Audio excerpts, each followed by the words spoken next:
Et l'invité politique est aujourd'hui François Asselineau. Bonjour François Asselineau. Bonjour. Candidat de l'UPR à la présidentielle. On commence par cette information tombée ce matin. Les juges d'instruction qui enquêtent sur les soupçons d'emploi fictif de plusieurs assistants FN au Parlement européen. Ces juges demandent la levée de l'immunité parlementaire de Marine Le Pen. Si vous étiez député européen, vous la voteriez, cette levée de l'immunité parlementaire de Marine Le Pen ?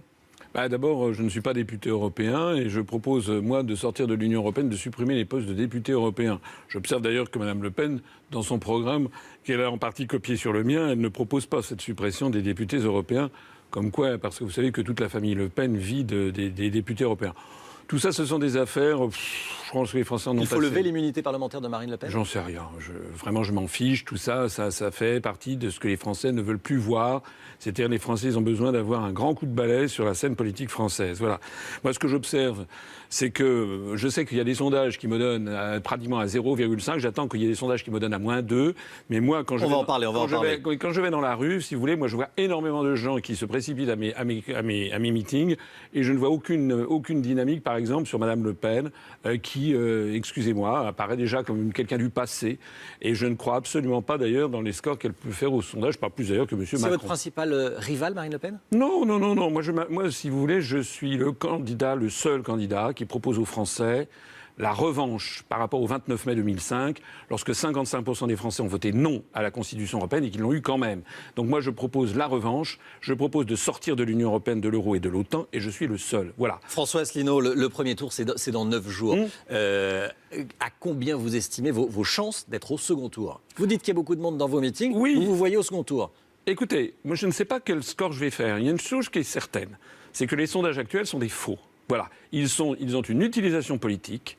Ils sont jour après jour instillés dans l'esprit des gens pour leur faire croire que de toute façon le sort serait joué. Il est impossible que je fasse les scores qui sont actuellement attribués par les sondages, pour la simple raison que nous avons rassemblé près de 1% des suffrages, voici près de 2 ans, aux élections régionales, alors qu'à l'époque, j'étais totalement inconnu et que nous avions 6 000 adhérents à notre mouvement, alors que maintenant, nous allons bientôt en avoir 25 000 et que mon taux de notoriété est en croissance verticale. C'est impossible. Comment vous l'expliquez ? De quoi ? Que vous apparaissez à 0,5% Eh bien, chez je nous. l'explique. Écoutez, hier, je trafique rien, nous. Non, mais c'est pas de vous qu'il s'agit. Je participais hier à une émission où on parlait. Il y a eu d'ailleurs une émission, je crois, à la télévision envoyée spéciale, qui montrait que les sondages sont des sondages bidouillés, en tout cas qui sont extrêmement sujets à caution, avec des faux, avec des gens qui sont par Internet. Moi, le seul sondage que je vois, c'est dans la rue. Je suis très souvent abordé par des gens qui me disent continuez, y compris d'ailleurs par des journalistes dans un certain nombre de rédactions qui viennent me voir en me disant ne croyez pas les sondages. 2, ce que je vois aussi, c'est que sur Internet, nous faisons, par exemple, notre chaîne YouTube Union Populaire Républicaine, elle est à 11 500 000 vues quand M. Macron est à 1 million de vues. Je vois que les bookmakers britanniques me mettent devant M. Benoît Hamon. Et je vois que sur YouTube, notamment les algorithmes montrent que nous sommes beaucoup plus recherchés, par exemple, que M. Benoît Hamon. Alors tout ça, ce sont des indices qui me paraissent beaucoup plus importants que les instituts de sondage, sur d'ailleurs l'intérêt desquels il faudrait s'interroger quels sont les propriétaires des sondages et des 5 instituts de sondage et pour qui appellent-ils à voter par ailleurs. Écoutez, on verra ça, dans 9 jours. On estime à environ un tiers le pourcentage d'électeurs indécis. Désolé de vous le dire, mais selon les sondages, qu'est-ce que vous leur dites à ces indécis ? Vous les rencontrez aussi ? Oui, d'abord on voit beaucoup d'abstentionnistes venir. Vous savez, les gens, les sondages, ils ne croient plus du tout. D'ailleurs, pourquoi croiraient-ils encore à des sondages qui se sont toujours trompés ?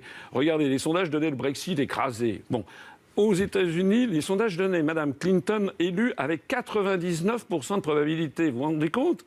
C'est Trump qui a été élu. Les sondages nous indiquaient qu'à la primaire des Républicains, c'était forcément M. Juppé qui serait élu. À la primaire des Socialistes, forcément M. Valls. En fait, ces sondages, maintenant, ce sont tout simplement des opérations de manipulation de l'opinion publique. Il faut que les Français se laissent mettre ça de côté, qu'ils n'y croient plus, d'ailleurs ils n'y croient plus, et qu'ils ne jugent qu'en fonction de leur intérêt. Je voudrais leur dire quelque chose à tous les Français qui regardent cette émission. Voilà. Je voudrais leur dire que s'ils votent comme on leur dit de voter, ils vont avoir la même chose. Vous savez, je crois qu'il y a une citation qui a été prêtée à Albert Einstein, je crois, qui disait « La folie consiste à faire encore et encore et encore la même chose et à en attendre des résultats différents. » Si les Français votent pour M. Fillon ou pour M. Macron, c'est-à-dire pour poursuivre la même politique que celle que l'on a depuis 15 ans, ils auront les mêmes résultats. Il ne faudra pas qu'ils viennent se plaindre dans un an en disant On a encore plus de rigueur. On est en train de démolir les services publics. C'est que vous craignez d'être victime du vote utile? Oui, c'est ce que disent. C'est fait pour ça, les sondages. Les sondages diffusés dans les grands médias. Les sondages dans les grands médias sont faits pour mettre dans la tête des gens qu'il faut surtout qu'ils votent pour les 3-4 personnes. Il y a un complot, c'est ça que vous avez derrière? Non, c'est pas un complot. De toute façon, écoutez, pourquoi Madame Je vous pose la question. Pourquoi Madame Clinton était-elle donnée à 99% à votre avis? Est-ce qu'ils avaient raison, les sondages, ou pas? Quelle est votre réponse? Je dis que moi, il y avait des gens qui avaient intérêt à ce que ce soit Mme Clinton. Et lorsque M. Trump a été élu, d'un seul coup, ça a été la panique à bord. Et depuis lors, d'ailleurs, on voit que M. Trump, en fait, est progressivement ramené vers toute une série de politiques pour lesquelles il n'a pas été élu, d'ailleurs. Une question sur le favori des sondages, François Asselineau, Emmanuel Macron. Comment vous le jugez, le programme de Macron? Et je me suis déjà exprimé, c'est un sèche-cheveux, voilà. Ça fait du bruit, ça fait du bruit. Ça prend de la place, ça brasse de l'air chaud et c'est assez inutile en définitive. C'est un truc cosmétique, voilà. Bon, votre programme, il consiste à sortir de l'Europe, de l'euro, de l'OTAN, pour que la France redevienne, vous dites, indépendante. Mais pour faire quoi? Quel bénéfice les Français peuvent en tirer? La démocratie. La démocratie, c'est-à-dire que déjà, ils pourront choisir leur politique. Parce qu'actuellement, si nous restons dans l'Union européenne, toutes les politiques sont déjà fixées. Sont déjà fixés par le rapport sur les grandes orientations de politique économique. Je ne cesse d'en parler depuis 3 semaines. Ça n'est jamais repris par aucun grand média. J'en profite encore pour le redire. Et les gens peuvent aller d'ailleurs sur notre site upr.fr. C'est la deuxième fois que vous nous le dites. Oui. D'ailleurs, c'est le site le plus consulté de tous les partis politiques français. Encore un indice. Eh bien, ils constateront que toute la politique est déjà fixée pour le deuxième semestre 2017. Baisse de l'impôt sur les sociétés pour les grands groupes, augmentation de la TVA, baisse des prestations chômage, baisse du SMIC, poursuite de la rigueur. Les collectivités locales vont subir encore une asphyxie financière. Voilà quel est le programme, sans oublier l'ubérisation généralisée de la société française. Donc les avocats, les notaires, les médecins, les pharmaciens, si d'aventure ils s'aventurent à voter pour M. Macron, pour M. Fillon, eh bien on en reparlera dans 1 an ou 2 quand ils verront qu'ils sont ubérisés, qu'ils sont mis en concurrence avec les mêmes professions venues de Bulgarie ou de Roumanie. On va rigoler. François Asselineau, un cas concret. Whirlpool veut fermer son usine d'Amiens pour délocaliser l'activité en Pologne. 295 emplois directs sont concernés. C'est beaucoup, évidemment, sans parler des sous-traitants. Écoutez ce que nous a dit ces dernières heures, hier après-midi, cette syndicaliste. Tant qu'il n'y a rien de signé, il n'y a rien de signé. Donc il y a des repreneurs potentiels. Enfin, on a connu des expériences où, au dernier moment, les repreneurs se sont retirés. S'assurer que ce sont de vrais projets industriels et pas une chasse aux subventions, ce qui pourrait être le cas. Qu'est-ce que vous dites ce matin à ces salariés inquiets de perdre leur job, et on les comprend? Eh bien, je leur dis que s'ils restent dans l'Union européenne, de toute façon, ils ne pourront rien.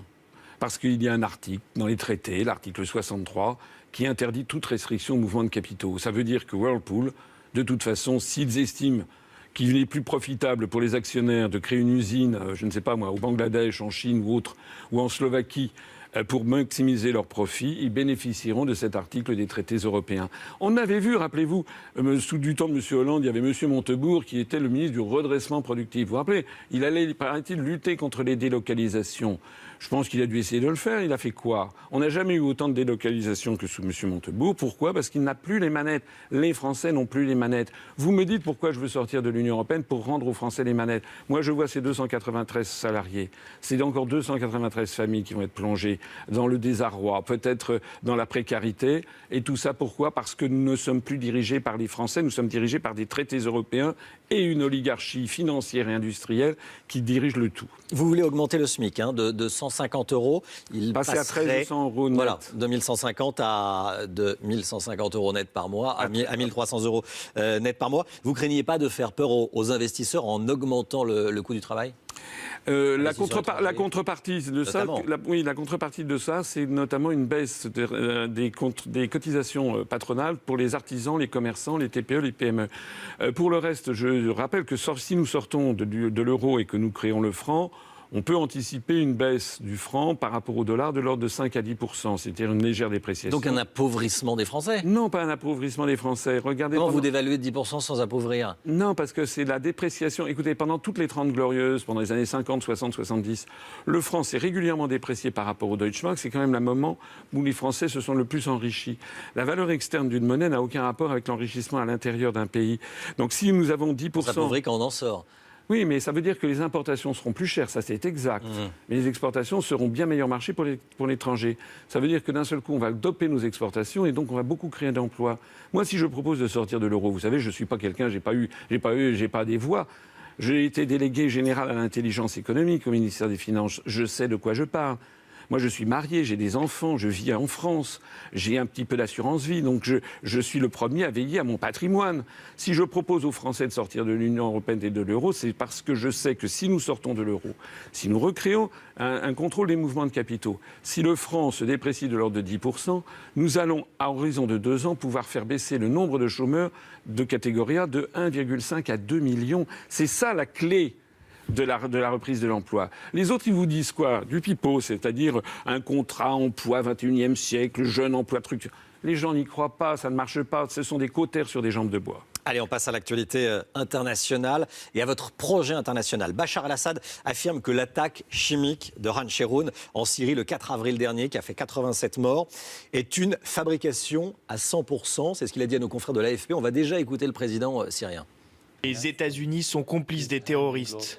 Il s'agit pour nous d'une fabrication à 100%.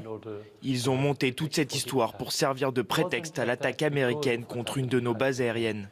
Est-ce que vous croyez Bachar el-Assad quand il dit que c'est une fabrication à 100%, cette attaque présumée chimique? Je n'en sais rien. Je ne vais pas plus créditer Bachar el-Assad de quelque crédit que ce soit, de quelque vérité que ce soit, que je ne le disais auparavant pour les informations venant du camp occidental. Dans ce genre de situation, vous savez, comme disait ma grand-mère, qui n'entend qu'une cloche, n'entend qu'un son, il faut qu'il y ait une enquête internationale qui détermine quelles sont les responsabilités. Voilà ce que je sais. Les États-Unis sont complices de l'État islamique? Ah bah écoutez, il y a eu en tout cas, d'où viennent les armes de Daesh et de l'État islamique. Il y a beaucoup d'armes qui viennent du camp occidental. On l'a vu notamment lorsque Alep a été libéré. Et c'est ce que vous pensez, vous? Écoutez, moi, c'est ce qu'ont dit beaucoup de gens, c'est ce qu'ont dit il y a des généraux français, c'est ce que disent aussi des services de renseignement, c'est-à-dire qu'il y a beaucoup d'armes qui transitent notamment par la Turquie et qui seraient achetées ou financées par l'Arabie Saoudite et le Qatar. Ça fait partie des informations dont on dispose. Voilà. De toute façon, tout ce qui concerne ces questions au Moyen-Orient ont un billet en termes d'information. Voilà, on a vu dans votre information que les États-Unis viennent de larguer une bombe énorme, la plus grosse bombe dont ils disposent sur l'Afghanistan avant de passer à l'arme nucléaire. C'est une bombe qui, paraît-il, lorsqu'on la largue, on la voit depuis à 32 km. On ne sait pas combien il y a eu de morts. Peut-être si, elle aurait fait 36 morts dans les rangs de l'organisation terroriste État islamique. Oui, peut-être. C'est-à-dire qu'une bombe comme ça, qui est presque une bombe nucléaire, elle aurait fait 36 morts comme ça. Qui est-ce qui peut en assurer? Qui est-ce qui vous dit qu'il n'y a pas eu aussi des civils là-dedans? Moi, je n'en sais rien. Il faut être là-dedans très prudent. En tout cas, ce que je sais, c'est que la France devrait se garder d'être entraînée dans ce genre de conflit. C'est la raison pour laquelle nous devons sortir de l'OTAN, parce que nous ne sommes plus ce que nous étions du temps de Charles de Gaulle, c'est-à-dire une puissance indépendante et souveraine. Mais on est assez puissant pour nous défendre tout seul et pour sortir de l'OTAN? Et pourquoi pas? Regardez, la France, elle est quand même la 5e ou 6e puissance économique au monde sur 195 États. Alors si la France n'est plus à la hauteur du monde, comment font les 190 autres? Il faut arrêter de penser que la France est toujours un petit pays. Regardez l'ensemble des pays du monde qui sont plus petits, qui se portent très bien, merci pour eux. À commencer d'ailleurs par les 3 pays d'Europe occidentale qui se portent le mieux selon toutes les statistiques, c'est la Suisse, la Norvège et l'Islande, qui ne sont ni dans l'Union européenne ni dans l'euro. Demain, c'est le 105e anniversaire de Kim Il-sung, le fondateur de la Corée du Nord. Et l'actuel dictateur nord-coréen pourrait en profiter, se servir de ce prétexte pour effectuer un nouveau tir nucléaire. Donald Trump a envoyé un porte-avions près de la péninsule coréenne. Il menace, il dit qu'il pourrait frapper la Corée du Nord si Pyongyang mène cet essai. Donald Trump doit frapper le régime nord-coréen? Écoutez, moi je pense que c'est... En toute chose, il faut respecter le droit international. Voilà. Un État n'a pas le droit, fût-ce les États-Unis, de décider lui-même s'il intervient pour aller bombarder un autre État. Parce que ça s'appelle la politique de la jungle, c'est la politique de la loi du plus fort. Certains disent que je serais anti-américain. Non. Moi, je vois loin, parce que peut-être que dans 20 ans, ce ne seront plus les États-Unis qui seront la première puissance, ça sera peut-être la Chine ou la Russie. Est-ce que vous souhaiteriez que la Chine ou la Russie interviennent et aillent bombarder un État qui ne lui plaît pas? Non. C'est la raison pour laquelle, c'est ce que je dis est vrai, non seulement des États-Unis, mais de la Russie, de la Chine et de tout autre État, y compris la France. Nous devons tous respecter le droit international. C'est la raison pour laquelle j'insiste à ce point sur la nécessité de réévaluer l'Organisation des Nations Unies, la Charte des Nations Unies. Que les gens la relisent, elle est très bien faite. Et en respectant le droit international, quel rôle doit jouer la France justement dans cette crise nord-coréenne, crise coréenne? Alors, vous savez, la France, sauf erreur de ma part, n'entretient pas d'ambassade à Pyongyang. On a un vague bureau de représentation. D'ailleurs, c'est une erreur, parce que la plupart Et on doit laisser faire Kim Jong-un? Écoutez, c'est pas ma tasse de thé, si j'ose dire, le régime nord-coréen, bien entendu. Mais pourquoi est-ce qu'on interviendrait en Corée du Nord et pourquoi est-ce qu'on n'interviendrait pas ici ou là? C'est comme les interventions qui ont eu lieu en Syrie ou en Libye. La Libye, le régime de Kadhafi, c'était sans doute pas quelque chose d'extraordinaire, mais qu'est-ce qui a fait suite? Qu'est-ce qui a fait suite au régime de Saddam Hussein? Et puis, qui détermine les États avec lesquels qu'il faut bombarder? Est-ce que vous croyez que l'Arabie Saoudite est un modèle de démocratie? On y coupe la main des voleurs, on décapite les gens, on lapide les femmes adultères. Ça, c'est certain, mais ils ne mènent pas d'essais nucléaires. Oui, mais pourquoi est-ce que les États-Unis n'interviennent pas pour changer le régime en Arabie Saoudite? Ils ont 50 000 soldats sur place, ils le tiennent à bout de bras. C'est un régime où le droit des femmes, par exemple, est le plus bafoué au monde. Alors il faut arrêter de donner des satisfecit aux uns et puis de cacher ce qui se passe aux autres. Et puis il y a tellement de conflits dans le monde dont on ne parle pas. Qu'est-ce qui se passe en ce moment au Yémen? Qu'est-ce qui se passe dans l'est du Congo? Il y a des milliers de morts, personne n'en parle jamais à la télévision. François Asselineau, la marine française souhaite que le prochain président de la République s'engage à lancer le chantier d'un deuxième porte-avions. Le Charles de Gaulle est en ce moment à l'arrêt jusqu'à l'année prochaine, jusqu'en 2018. Vous y seriez favorable? Moi j'ai dit qu'il faut, en tant que chef des armées, le président de la République doit veiller au maintien de l'armée française. Et j'ai pris l'engagement, je l'ai dit d'ailleurs lors du débat avec les 11 candidats, j'ai d'ailleurs été suivi ultérieurement par les autres, il faut faire passer le budget du ministère de la Défense, le ramener à ce qui était en 1981. En 1980, il était de 3% du produit intérieur brut, il est tombé à 1,6%. Actuellement, les armées françaises sont quasiment au bord du collapsus. Je veux remonter à la fin du quinquennat à 3% du produit intérieur brut. Donc, effectivement, il faudra faire des choix. Je pense qu'effectivement, un deuxième porte-avions peut s'imposer, en effet, parce que sinon... mais il faut aussi avoir, dans un certain nombre d'armes, une modernisation. Il faut aussi avoir, par exemple, des navires pour surveiller notre zone économique exclusive, dont je rappelle qu'elle est la deuxième du monde, en particulier dans le Pacifique. Donc il faut effectivement réévaluer notre budget militaire. Réévaluer le budget militaire. Vous voulez aussi que la France se rapproche de la Russie, du monde arabe et de l'Amérique latine. Et de la Chine. Et de la Chine. C'est d'avoir une politique mondiale. C'était exactement la politique de coopération internationale. Il faut mener de front à la fois une politique de sanctuarisation du territoire national pour assurer notre indépendance nationale et ça, donc notre démocratie, mais aussi avoir une politique de dialogue avec l'ensemble François des pays du monde. Est-ce que, comme Jean-Luc Mélenchon, vous voulez rejoindre l'alliance bolivarienne? Non, ça c'est un peu délirant, effectivement. Moi, je n'ai pas envie d'avoir une alliance toute particulière avec le Venezuela. Mais je n'ai rien contre les autorités du Venezuela ni de Cuba, rien du tout. Mais je n'ai pas envie de faire des alliances avec ce genre. Moi, il faut que la France ait une politique mondiale. D'ailleurs, je pense que M. Mélenchon, je ne sais pas comment il va faire du rétropédalage, je pense, sur cette question comme sur bien d'autres. Allez, on passe au salon de l'UOIF qui va se tenir ce week-end au Bourget. Il change de nom, ça va s'appeler les Musulmans de France. L'UOIF qui est soupçonné d'être en lien direct avec les frères musulmans, organisation intégriste. Il y aura un débat intitulé « Pour qui voter ?» demain samedi. Tous les candidats sont invités. Est-ce que vous irez à ce salon? Écoutez, j'ai pas prévu. Moi, ce soir, je suis à Nice et demain, je suis à Marseille pour des meetings. D'ailleurs, on attend beaucoup de monde. Voilà, donc je ne sais pas si je fais, encore une fois, 0% dans les sondages, mais ce que je sais, c'est que je vais avoir beaucoup de monde à Marseille et à Nice. Et vous ne serez pas ce week-end au salon de l'UOIF? Mais non, mais je ne crois pas avoir été invité. Je ne suis pas sûr d'avoir reçu. Alors, normalement, tous les candidats ont reçu une invitation. Dans votre programme, vous voulez lutter, vous dites, contre les discriminations, notamment celles qui visent les Français d'origine arabe ou de confession musulmane. Vous faites comment? Je pense qu'il y a actuellement un discours général en France. Regardez ce qui s'est passé l'été dernier sur l'affaire du Burkini.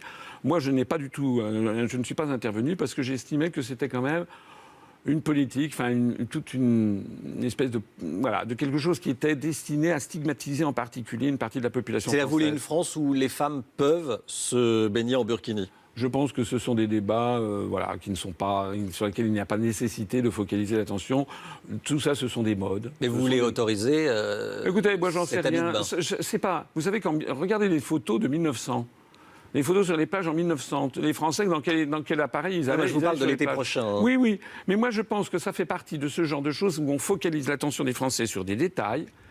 Et on manque l'essentiel. L'essentiel, c'est qu'en ce moment, les Français ne dirigent plus leur propre pays et que l'essentiel, c'est qu'en ce moment, nous sommes entraînés vers des guerres illégales et vers l'effondrement de notre niveau de vie et de notre patrimoine collectif. Voilà, c'est ça l'essentiel. Moi, je veux rendre aux Français leur démocratie, c'est tout.